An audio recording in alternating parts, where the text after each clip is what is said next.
21st, 2020, Rob hit his head while opening a screen door. The accident left him with a traumatic brain injury. 6 years later, Rob still deals with constant headaches, memory problems, anxiety, and a lot of other communication challenges that he's figured out different ways to express his experience and his emotions. During the first few years after his injury, Rob mourned the person that he had, that he was in the past, and has to accept life as it's changed and where he finds himself now. And this is something that we're really going to focus on today in our conversation. He's written a book as a result of it, My Life Rewired. He's got a podcast. He's building an online support. He's helping other people with brain injuries and survivors figure out how to manage this situation better. And that's one big reason why I wanted to bring him on, is that he's evolving his life. He's accepted change and he's growing with it. Welcome to Driven for Health, Rob. Thanks for coming. Hey, my pleasure. Thanks for having Yep. me. Yep. We want to open up with a big one. Always, what is the number one thing you want guys listening in to hear from our conversation today? I think it's the thing that we all hope for is there is better days ahead. Now that's not easy to imagine when you're going through something life changing. Change is scary, of course. But I have found and we'll talk about this that change can also be good things. Yeah, very much so. And even in our initial conversation, we talked about change. We're sitting here, but the world is still spinning in Yeah. space and we're changing. So life is always going to change. And for me, change is something that I have to accept if Hmm. I want to have a fulfilling life. Because if I'm always think, oh, I wish things were they were back then, I sound like I'm 80, right? Yes, exactly. And I'm Exactly. just letting life happen to me or at me, not for me or with me. And that's something that's huge. So let's jump into some of the change that happened back in July, and the reason why when we connected initially is like, hey, I deal with this, and I was like, this is an amazing opportunity to not only shine light on how you're taking better care of yourself and trying to help others do the same, but just this is definitely a topic that I have not covered on my podcast to Yeah. date. So let's jump into your story a bit, Rob. Sure. So Yeah. what So what what happened? Yeah, let's take us back to the day and how things have started to change in this yeah, process. I work from home and I'm and I've got out of this more now that I have a new life, so to speak. But I was always such a routine person, breaks at the same time every day. This everything is the same. Some Right. call it OCD. I was going outside to feed my fish, just like I do every single day at the same time. And when I was coming back in, a bee flew by my head. Now, it's important to let you know that I'm highly allergic to bees. I carry an EpiPen with me. Okay. So So, you're like, whoa, let's get out yeah. of the way here. So the sight of a bee freaks me out. It just flew by as I was opening the door. The knee jerk reaction found my head going forward into the screen door. Mm, Actually bent. The little closer that right. pulls the door back? I bent that. That's how hard I hit it. Okay. Wow. So this was a big knee jerk reaction. Yes. Jeez. Yeah, and, it knocked me out. I came to holding my head, and I thought, "Man, this is gonna leave such a goose egg tomorrow." But as I Right. took my hand away from my head, it was covered in blood, and I was like, "Oh, crap. This Right. is Right. not good." No. So my wife, who had just lost her job because, this was during COVID, the very Okay. start of COVID, Oh, geez. she was in the window cutting up pineapple, everything's going great. I'm waving at her. She's waving back. It was like a Hi, comedy, Rob. Right. something you would see at Chevy Chase doing lampoons. Right. So finally, she's like, "Okay, what's this guy up to?" So she comes out, sees all this blood everywhere, and she's like, "What happened?" Right. Which, why wouldn't she ask that? Right. And all I could get out was B. She's like, This wasn't room B. So it's like, so she got me to calm down, set me down at the bench, and that's when the I was starting to slur my words a little bit, and she's like, Hmm. "Gotta get you to the hospital." Right. A little secret for you, don't tell anybody about this, okay? Because we Okay. don't want Okay. this to get out. Shh. Yeah. Yeah. Men can be stubborn. Yeah, yeah, yeah. They definitely can be, and it's a underlying thing I talk about. Men Yeah, can ask for directions; they're allowed. correct. Well, I wasn't going anywhere until I called my boss to say, "Oh, by the way, I hit my head on break." So Right. so she had to finally appease me so she could get my butt to the hospital. My boss, first thing she says was, "Get to the hospital." So from there, it was on. She got me to the hospital and faster than you could have called an ambulance because she's still in her junior year. Right. And then we get there, and if you remember back at the start of COVID, they you were on your own at the hospital. Oh, right. I couldn't walk. I mean, my legs were like noodles. So she just parks in the front door and runs in and says, "I need a wheelchair." I couldn't tell you who I was. I couldn't tell you anything. So they's like, "You're coming with us." So that was the one thing I had going for me was she was my backup. Right. Right. Right. Right. Yeah. So then And after it's that, just, oh, you'll get a kick out of this. all So right. All right. naturally they have to sew you up, whatever, but they do staples. I thought they'd shave my head, but they did not. They don't do that anymore. Okay. Um, they numb you up, and the nurse will say, "Oh, this is going to sting just a little bit." For anybody that ever goes through this, if they tell you it's going to sting a little bit, they're lying. Right. Right. It felt like they Right. injected hell on my head. That was how bad it stung. Here, So, hold on. Boof. right. Ow. And I have a very high pain tolerance as it is. So that will tell you how hard how bad that it felt. It didn't work. The numbing did not work. The first staple went in my Uh, head, and oh, I felt it. oh yeah. So the nurse comes back at me. I called her Nurse Jab.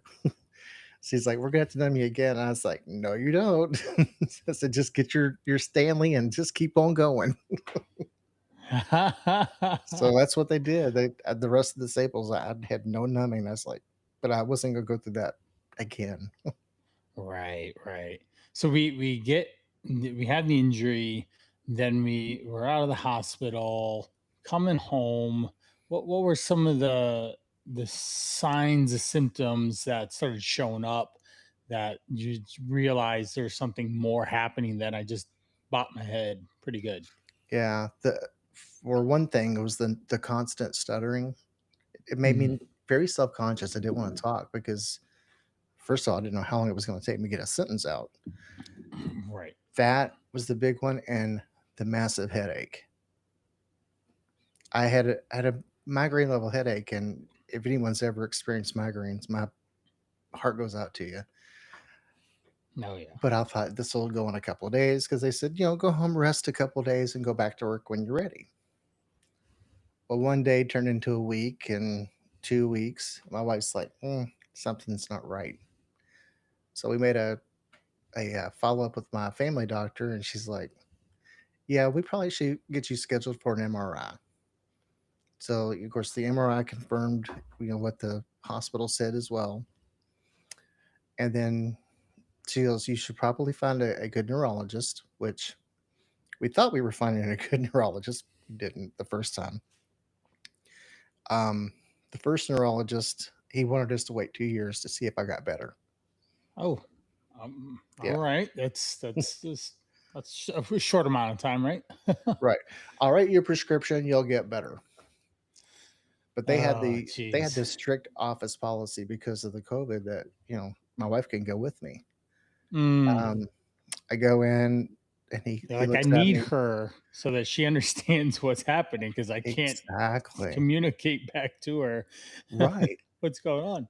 Yeah, he asked me my birth date and I couldn't remember. Hmm. And he had a pen that he was writing down and he slams it on the desk and he goes, The questions are just going to get harder from here. And I thought, oh crap,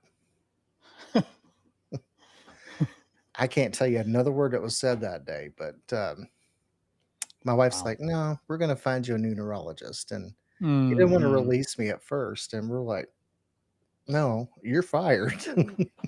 Right, right. Yeah, this isn't optional. Right. Oh my So yeah, gosh. here we are 6 years later, and I'm still have that migraine level headache every day.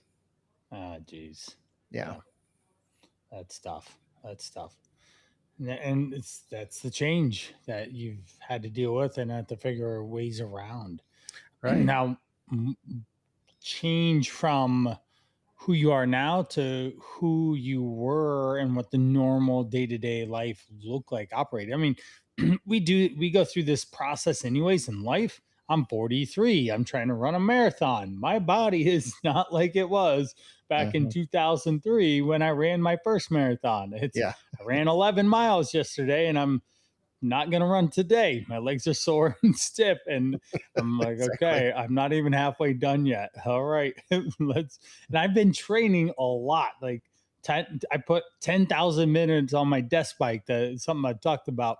But I have a bike that I ride while I work and get in my zone two, zone three cardio. And it's 10,000 minutes since February. And I'm still don't feel equipped and ready for this. So we had these normal changes that happen with just age, but we have Right. this very acute challenge and change that's come in. So let's talk about the what that processes look like to in our pre-interview talked about mourning and self-acceptance quite a bit Mhm. and having to deal with that. Yeah. Gosh, the first couple of years after the brain injury, I laid in bed every night just I don't wanna say I was feeling sorry for myself, but it was just like you're mourning who you used to be because I used to Right. bake cakes for a living. Well, that was a side job, but I made cake boss level cakes. I played the Ah, piano at okay. our church every Sunday. Had to give that up because of the noise.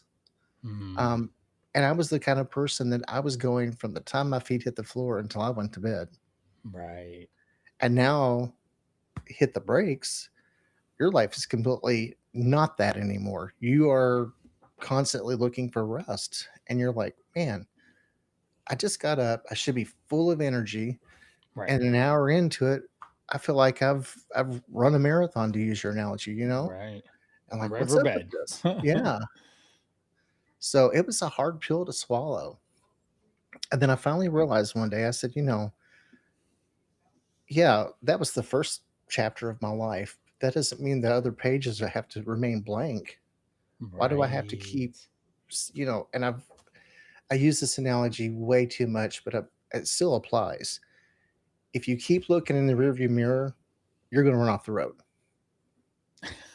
Yes, you very much will. Yeah. So the past is the past. You can't change what it is now. Now let's discover what we can do with what we have. Right. Yep. I love that. The three timelines that I present to a lot of people are past is behind us. Let's bring the loving memories with us. Mm, Let's learn from the bad choices that we made because we're human. We all make them one way or yeah. another. We're in the present now. This is it. It's just you and I right now. Let's enjoy, let's experience, let's be in the moment as much as possible, despite what attention economy is doing for us and enjoy it. And then we move into the future, something that you should be living in anticipation of what you're looking forward to creating, to experiencing, to being a part of and Mhm. growing and stuff. So I love that analogy of the book of yes, we still have pages to write. And it's very Right. important to keep your mind on that because if we don't think that way, it's very easy to uh, age quicker, to decline faster, to Absolutely. be grumpier. Just literally, just be a grump, Yes. which is not a good. Now, what were some of the biggest things that you mourned that you realized, like, okay, I need to move on and find? Was it the work or the community activity or just your personal self? Like what was those? Okay, at my job, I was a top performer. Even the people that had been there longer than me, I was still working circles around them. So that was a big pill to swallow too, because of like, Right. geez. And then even every once in a while, I'll go back and read some of the emails from those first few weeks back. Actually, it was probably longer than a few weeks, but some of the garbage I was writing, because it was like I Right. couldn't even understand what I was writing. It was a bunch of just Right. words. I'm like, what did I say here? So the Clear patience that thought coming out, and then after you reread the email, so, I don't know what here's my happened there. email. Good luck. Right. Right. It was like working with Rain Man, only I'm not good with math. Right. Oh But yeah, goodness. I mean, it was just very difficult to keep pushing forward when I'm going, man, I got a piano behind me that I would play that for hours every day. Yeah. And I don't hardly play it anymore because of the noise, you know. It's like Right. going to a gym. That was twice a day I was going to a gym. In the morning before work, I was there an hour on the elliptical, and then after work, I was there another hour on the elliptical. Right. And now look at me. It paid off, didn't it? They'd say, "Oh, go to the gym and exercise." Well, have you ever exercised with a migraine? It doesn't work Right. very well. No, not quite.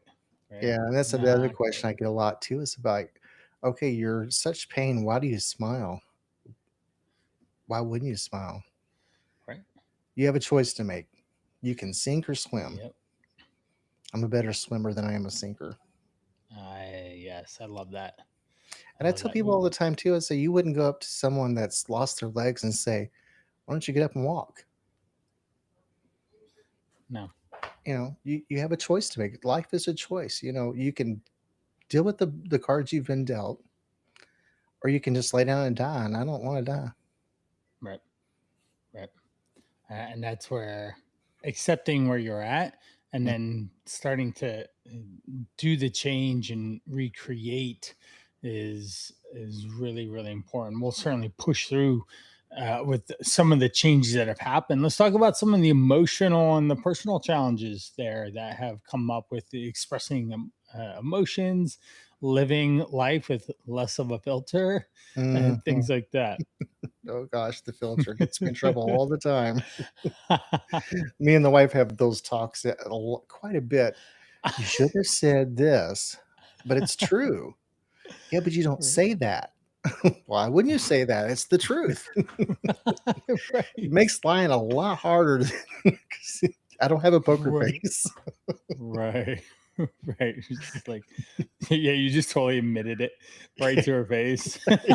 I didn't eat the cookie as it's like there's crumbles on your Yeah. your mustache. I'm I kinda didn't like do Brick from the middle. I hate the cookie. it. That's my tell. Yeah. Oh Another thing, man. I have a hard time picking up on sarcasm. Okay. Very hard with sarcasm. One time we were in Kroger's and my wife acknowledged these napkins that we really needed. I thought they were hideous. So she keeps walking, so I start loading the cart up because they were on clearance, that was a great deal. Yeah. I'm Yeah. like, "I hate these napkins, but she wants them. We should have them." She turns around and sees me loading the cart up, and she goes, "What are you doing?" I said, "Well, you said we needed these." And she goes, "No, I'm being sarcastic with you."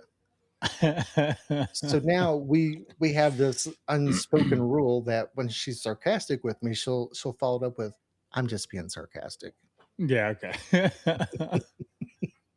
Please don't put the notes in there. We're not buying them. That's Right. funny. Who knows what I'll That come is home with. funny. Oh my Yeah. goodness.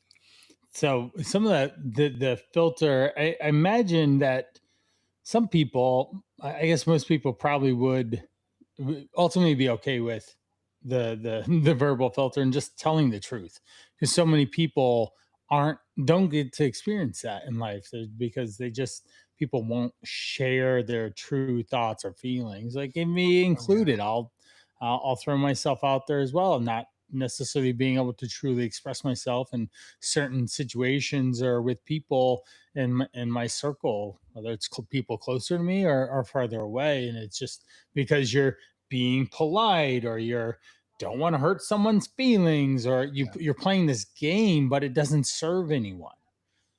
Hmm. I will have to say though, a lot of people will come to me now because of the no filter, because that's what we all want. We want the truth. Right. You know, we don't want someone to say, "Oh, that shirt makes you look really skinny," and it's stripes and it makes you look like you're 5 times bigger than you really are. That's why Right. a lot of people come to me because they'll say, "He'll tell me the truth." Right. Right. Yeah. Say, Oh, "Sorry if this hurt your that's feelings, but that makes you look very fat." and this is not the one for you. Yeah. Ah, goodness, goodness. Now, have you hurt someone's feelings from this? And I wonder if, in the time, they were really hurt, but after the fact, they came back and said otherwise. Like, thank you for sharing that information with me. Probably so. I that's one of the drawbacks is the short-term memory loss. But Hmm. yeah, I'm sure that's happened probably Okay. more times than I like. Yeah. You're like, wow, just gonna say it, and it is what it is, and I won't remember it either way, anyways. Yeah. That's Oh. another good thing too, is I don't hold grudges because first of all, I don't remember we were into an argument. That's one thing that my wife gets very upset about sometimes.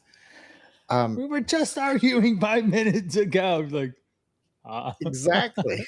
She's like, clean "Why would you slate. ask me? Why would you ask me that? Because we were just in an argument. You're already over it? What argument?" Oh, that would be great. She could win so many arguments and she doesn't take advantage of it. Oh my gosh, that is amazing. That is amazing. Now, one aspect of this, obviously, we go back to change. Mhm. What are some of the things that people often misunderstand about brain injuries when it comes to these emotional or personality or any of these characteristics that start showing up for people? One of the big things is people will come up to you and they'll say, "You look so but you look fine." But you look fine is the worst thing you can say to a brain injury Right, survivor. right. I understand they're trying to be sympathetic with you. They're trying to make you feel better about yourself, but it again, the guy in the wheelchair analogy again. You would walk up to him and say, "You look great for not having legs." Yeah, You know, they just doesn't, but it also comes back to you don't know what you don't know, which is right. why I spend so many time putting out. I do these reels now, and people are really loving them and sharing them with their families. I'm getting Right. at least 3 or 4 messages every single day saying, "I showed this to my son and he understands me now. You're saying it in Mm, a way that I couldn't understand it." yeah. It's like, That's that's what makes huge. the difference, yeah. That's very huge. Yeah. And being able to get people to communicate with their significant others or their Mhm. caregivers or just people in general is kind of important. Yeah. And not hurting their feelings or calling them out or like anything else. Yeah, and I think that the one of the biggest things that people should understand is when someone with a brain injury tells you, "I can't do this," that's it. Stop it right where you're at, because Hmm. if we have acknowledged that the concert's going to be too loud for us, it's going to be too overwhelming for us. You try to convince us to do this, that's going to put more pressure on that person, more Hmm. anxiety. I mean, that person's already doomed before they even walk out the door. Right. Yeah. Right. So it's just the education is the most important bit, and that's why I am on here every night doing the reels, the podcast, the book, everything to educate people on, first of all, what not to say to someone, how to help them, and also if you ever need to know the information yourself, why recreate the will? Learn from the people that's went through it, the ones that's been in the trenches, and say, okay, This Right. doesn't work. This is what I need. Right. That's so important. Very important. Now, is there one reel that you can think of that that you shared? What the information was that you shared that Oh connected gosh. with someone? Oh, well, a lot of them. For one, is the aphasia. I had Okay. no idea what it was before I had it, and I thought I was going crazy because it was like, I'd pick up a cup and I'd say, this drinking thing, or one of my wife's favorite ones recently was I called it her walking sticks, her legs, and her personal favorite is ear stick, Oh, Q-tip. okay. Oh, yeah. So I'm like, why do I describe things? Why am why can't I find the words? Right. Um, what was the one yesterday? Uh, I called something a potato chip, and it wasn't a potato chip. The optometrist. I have no idea where the connection is between potato chip and optometrist. Oh, yeah, yeah, yeah. That It one took we her a took. while to figure it out too. Right. She's just scratching her head, wondering what is he But talking about? yeah, but how I learned what it was we were big fans of the old TV show House MD, Okay. Yeah, yeah, yeah. and Right. they had a patient on there one day, and he was doing that. I'm like, that's me. And then the house obviously diagnosed it with aphasia, and I quickly wrote it down and looked it up, and I said, Sheila, come here, look at this. And she read it. Yeah. She goes, "That's what you have." I said, "I know." So I'm Yeah, showing you. yeah, yeah. So I Oh, finally had a name to something that I was doing, and that made me feel relieved that I'm not crazy for one. But right. then when I did some reels on that, it just blew up. Everyone's like, "I do this. I do this," and they're sharing it. And one of the reels had like 92,000 views. Yeah. How crazy is that? Yeah. That is awesome. That is And awesome. that's another thing. My numbers come out crazy as well.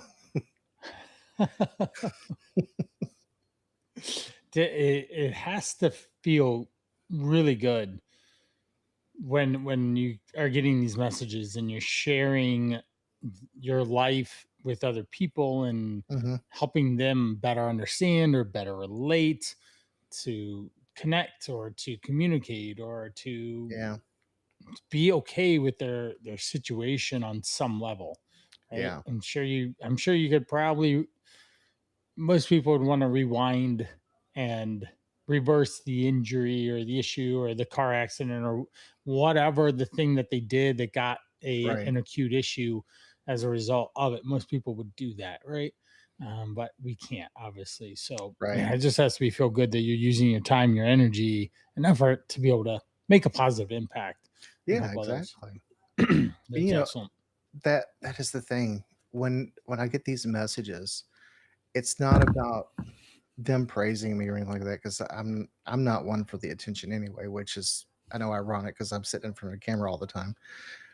But I do it because I have a love for people, and I remember how dark those nights were and those thoughts that go through your head that tomorrow's it. I'm After tomorrow, I'm cashing out. I'm no Yeah. more Rob. I don't want anyone to feel that way. I want No. people to feel like life is worth living. So when I Right. get those messages that say, "Hey, I needed this message today, and here you are saying exactly what I needed to hear," that Yeah, makes me that's feel so huge. wonderful because it's not something that I did. It's something that I said that spoke to their hearts and made them realize there are better days ahead. You know, Yeah. that's what it's about. Yeah. So we talk about your relationship with yourself a bit here, but let's talk about other people looking in on you or their loved ones as, say, caregivers, like Sheila. Like, how has this injury and issue impacted her as Mm. your partner in life and spouse and all? Yeah, and that's another thing too. You have to realize that it's not all about the person that's got the injury. The Right. spouse also goes through that mourning process. They Right. miss the person that they married, and not that I don't want to say a fun fact, but this it's a fact. Um, the divorce rate with Right. survivors is so high, Right. and that shocked me because, like me and my wife, we took our vows seriously. Right. Are there days she'd probably would like to strangle me? I guarantee it. Probably any day that ends with a Y. But she's Right. always been by my side, and she's told me many times, I miss the old Rob, but she still loves me, and she'll do Right. anything for me. Right. So, I, but the caregivers are the unsung heroes. Couldn't do it right. without her. Right. I think that I would have to imagine she appreciates the efforts that you're making, the choice that you're choosing to not just fold the cards in and just stop or just live in mourning in a sense, and you're Mhm. seeking out opportunity. So that has to be a budding of the new relationship in a sense to Yeah, allow for you to connect in different ways than in the past. yeah. I think it's made us stronger in a lot of ways. In some ways, not so much because Sure. communication, Right. forget about it. Right. I mean, Right. you would think We I'd were be just great at arguing a little communicating. bit ago. I'm still a little heated, and you're like, "Hey, hey, you want to hear this joke that I heard today?" Exactly. I Or, told you the joke. You don't remember? yeah, yeah. Wasn't that joke so funny? Oh goodness. Oh man, it'd be nice if I could get away with that with my wife. No, she definitely Not not. so much. Not so much. No, no. I've been around my wife since I was 11, and we've been married for 20 years. So we've lived a lot of life together. So there's sometimes that she doesn't enjoy my humor or my attention or what is happening, right? So especially with 4 kids. So Yeah. There was yeah, yeah, times, yeah. but even before my head injury, that she didn't appreciate my humor because she would say, one time she goes, "How dumb can you be?" And I said, "Oh, you ain't seen nothing yet." Oh goodness. Now, speaking about other, not necessarily your relationship with Sheila, but other people, what are some of the caregivers giving to the brain injury survivors, like their needs? I imagine it ranges from not too much to a lot. Mm. I know a few people, one in particular that her husband didn't come home overnight. She got up for church and she's like, "Where's he at?" They went to Right. church. They came home, still wasn't there. Come to find out, she gets a phone call. Is this Mrs. So and so? Yes. We think we have your husband in the hospital. She is, I think he's nonverbal, if I remember correctly, but Hmm. she has to do everything for him. Yeah. She is his around the clock caregiver, Right. stay at home mom, 3 or 4 kids. I can't remember how many. Soccer Yeah. mom, all the sports. Right. This woman is a superhero. And I Right. tell her every time I speak to her, and she goes, please. But no, she really is. Right. How she does it is just mind blowing. But she's taken her vows serious too, and she's there for him. That's amazing. So very tough situations Yeah. with come out of any type of injury or any type of illness or anything like that. And it does place a lot more stress and strain on relationships. And it takes that commitment to be able to stick to it and stay strong, Yeah. which is commendable, especially for you two. Now, moving into awareness. So what are we doing? We got a book, we've got reels, we've got I remember you talking about opportunities and resources that are available. Like, how have you been creating more awareness for brain injury survivors to even receive or become aware of what opportunities there are? Mm. I'll give you an example of one, but the book obviously came from the podcast. Um, but Yeah, what I what is the book real quick? Let's plug the book real quick. it's called My Life Rewired. I'll show it to you. My There Life it is. Rewired. If you're looking on a video, there it Yeah. is. But you can get it off of myliferewired.com. And what I've done, I have found here I am 6 years into my journey, and I still come across resources I didn't know was available to us. Right. One was askjan.org. And if you have a brain injury, and it's not specific to brain injury. So if you become paralyzed or you become blind, any kind of a disability, go to their website. It's a free resource. They are your go-between between you and your employer to help you get reasonable accommodations to continue to do your job. I Yeah. had no idea they were out there. So Hmm. I had them come on the podcast to plug their, it's a free resource. Why wouldn't we want to use it? Right. There's attorneys out there that help with. And I wish I brought it with me, but there's an attorney that prints brain injury cards. So you get pulled over, you show the officer your card, and it lists your symptoms on the back. So okay, he's not slurring because he's drunk. He's slurring because that's his normal speech patterns. There's a big difference there that would help you out. Right Yeah, on the side of the road. Yep. Like, right. sir. Yeah, that would be a problem. Yeah, so then there's an unlimited amount of resources that are available to survivors that I had no idea was out there. Every time I find one, I put it on my website. The website was supposed to be about the book, and I'm like, I'm kind of the kind of a person that I put myself out there, but kind of off to the side, because I would rather promote everybody else but myself. So that's the main reason was to sell the book, but really I want Right. people to get the free resources. Right. Right. Now, do you have any good stories of people becoming more aware of the resources and actually starting to take advantage of them? Yes, I do. All right. And this is to me, this is a God thing. I don't know if people believe in God or not, but if you don't, just you can tune this part out. But I really feel like this was a God thing because I'm the kind of person that when I'm done, I'm done. I go to bed, what have you. I was scrolling through Facebook one Sunday evening, and one of the GoFundMe's came up. And what do most people do when they see that? They keep scrolling. But it was a small child. And I'm like, interesting. So I wanted to learn more about what was going on. And I didn't realize it at the time, but the child lives in the town next to me. That's how Hmm. close they were. I was like, wow. Um, and then even stranger is the person that this lady is. My cousin is friends with her and went to school with her. Okay. I mean, how awesome was that? Right. Right.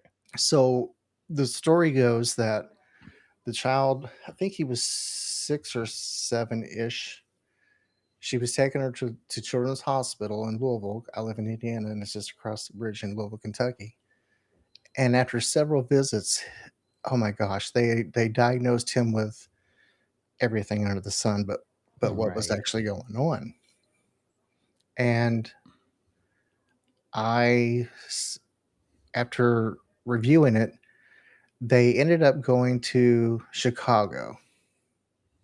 And within a half an hour of being there, they found out he had a brain tumor. Mm. And we didn't know if he was going to make it or not, to be honest with you, but he had to have a surgery. And here the family was out. The mother had to quit her job temporarily to travel. Here they were out, travel expenses, hotel stays. Right. It adds up fast. Yeah, definitely a multiply. It's like squaring, right? It's like holy Yeah. cow. Yep. And I thought, I have to do something. You know, I'm just one person. I can't, obviously shared the post to try to get Hmm. some visibility to it. But Right. I have a good friend that works at the Brain Injury Association of America. And I said, Greg, send me a list of places that help people like this. And of course, I'm doing all this and I haven't even talked to the mother yet. But it's like, Right. So he sends me this list, and I'm telling you, when I tell you it was a long list, it was a long list. It was like, oh my gosh. If anyone remembers phone books, like that, right? Yeah. So I for whatever reason, this one particular one stuck out to me, and it was a place out in Texas. So instead of sending an email, I called them. Yeah. I couldn't wait for the office to open the next morning. I gave them a call and I said, I don't know who this family is. I know they need help. I explained the situation, and she said, well, we give out grants, obviously, to help for this kind of thing. She says, if you can have them submit, the application, she says, we've already given our money out for the month. She says, but if you have them send it in tomorrow, I'll take it to the board and have it approved and get the money to them this month. Ah, So you don't know who I take am, action. but fill this application out because I have some money for you. Yes, yes. And they did. They were able to get. I think they gave them $15,000 to help Okay. with medical and travel and all that. Yeah. And the child had the surgery. They got every bit of the tumor out, Nice. done and Excellent. done. That's excellent. Get So back to a better quality of life for yeah, sure. Goodness sakes. So it's about right now, some of the underlying mission is helping other people, spreading the word about brain injuries and their impact on the individual, but also the family, the caregivers, those closest to them, and all. And even at this point of finding opportunities to create those level of support. right. Now, purpose. I know we talked about purpose, and that's probably another big thing that you're trying to do for the people listening in and following you is like Mhm. what purpose do you have now to help others, to for yourself, or your relationship with your wife, or everything moving forward? Yeah, that was the biggest thing. I never wanted my brain injury to be. I never said this. I never said why me. From the very beginning, I said, how can I use what I went through to help others? That became my purpose. And once you get a purpose and a fire in your bones, Yep. that's your driving force. I Yep. mean, my wife, I know there's times that she wishes I would just cut the brain injury talk so we could have a normal life, but Yeah. I'm not a Right, normal person right, right. because I have such a passion that people email me, they'll messenger. Oh my gosh, messenger. I can't. If you message me, I will respond to you, but it might be 6 months because I'm getting over 300 messages every day. Oh, wow. And there's one of me and over 4,000 some odd R- followers. So I'll get to you right, eventually. right. But yeah, That's it's, how we connected, was through Messenger. yeah, We had a friend connection through Andy Grant of Real Men Feel, his podcast, and then we connected and we're like, hey, let's talk. And here yeah, we are. yeah. So I'm glad you got in before I got all those messages. Yeah, right. There'd be 6 months before I got to it. Right. But Oh, I'll follow down that rabbit hole where all these I feel like I have to respond to every single person and I right. do try, but then I realize an hour has gone by and I've done nothing but send messages. I'm like, okay, I have to draw a line to where I Right. have Rob time too. Right. Yep. And that's something that I have. I get a lot of emails, a lot of messages, and you can hire a team and all that, but this isn't a business for you, right? In a Right. sense, right? It's not your full-time job. So consequently, you have to find those Yeah, boundaries, those limits that you set for yourself. And it just exactly. yeah, replying to people is important. You'll get to them at some point, right? Yep. Excellent, Exactly. excellent. Exactly. So yeah, purpose is huge, and coming from a brain injury, or again any type of situation, or even in your health journey, when you're overweight or chronic illness or anything like that, as soon as you can find some purpose, you have that drive and that energy to then put up with whatever comes in your way. Whatever is there, you can start to overcome and pursue to push through just the challenges of life. Right. There's always going to be challenges. It's just the way life is. Um, Hmm. but but we have to have that energy to go through that. Now, what do you want a newly injured person to hear? If they were somehow to listen, find us, listen all the way to this point, what would you want them to hear and understand? The first thing I would say, and if I could go back, I would say the exact same thing to myself, newly injured. Yeah, Get yourself into a support group. right. It took me 3 years to join a support Ah, group. The best thing that I ever did. You're around, first of all, you're around people who are going through the same thing you're going through. right. And they're the who better to ask question to than the people that are going through it.